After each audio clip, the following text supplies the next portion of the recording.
Destiny multipurpose cooperative সোসাইটির গ্রাহকের অর্থ আত্মসাৎ ও অর্থ পাচারের মামলায় ব্যবস্থাপনা পরিচালক রফিকুল আমিনের ১২ বছর এবং চেয়ারম্যান হারুন আর রশিদকে ৪ বছর কারাদণ্ড দিয়েছে আদালত।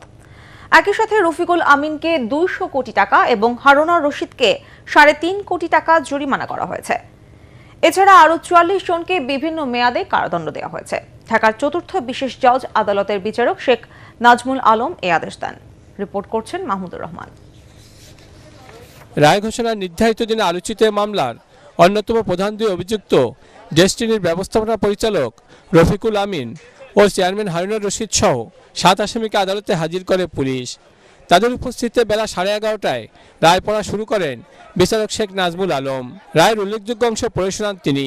অর্থ আত্মসাৎ ও অর্থ পাচারের মামলাটি রাষ্ট্রপক্ষ প্রমাণ করতে পারায় ৪৬ আসামিকেই বিভিন্ন মেয়াদে সাজা দেন।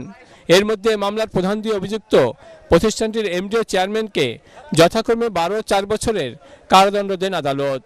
একই সাথে রফিকুল আমিনকে ২০০ কোটি টাকা এবং হারুন রশিদকে ৩.৫ কোটি টাকা জরিমানা করা হয়।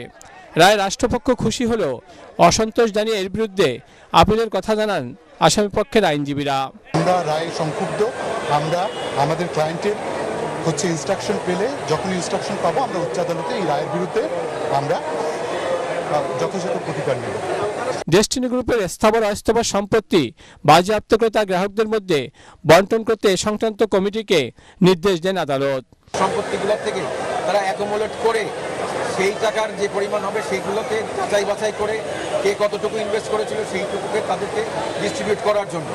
অর্থ আত্মসাৎ অর্থ পাচারের অভিযোগে দুদকের তৎকালীন উপপরিচালক মোহাম্মদ মুজার আলী সর্দার ও সহকারী পরিচালক মোহাম্মদ তৌফিকুল ইসলাম ২০১২ সালের ৩১ জুলাই রাজধানীর কলাবাগান থানায় মানি লন্ডারিং আইনে পৃথক দুটি মামলা করেন।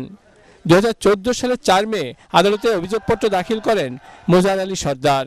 এতে ডেস্টিনির গ্রাহকদের ৪,১১৯ কোটি ২৪ লাখ টাকা আত্মসাৎ করে পাচারের অভিযোগ আনা হয়। মাহমুদুর রহমান, এটিএন বাংলা, ঢাকা।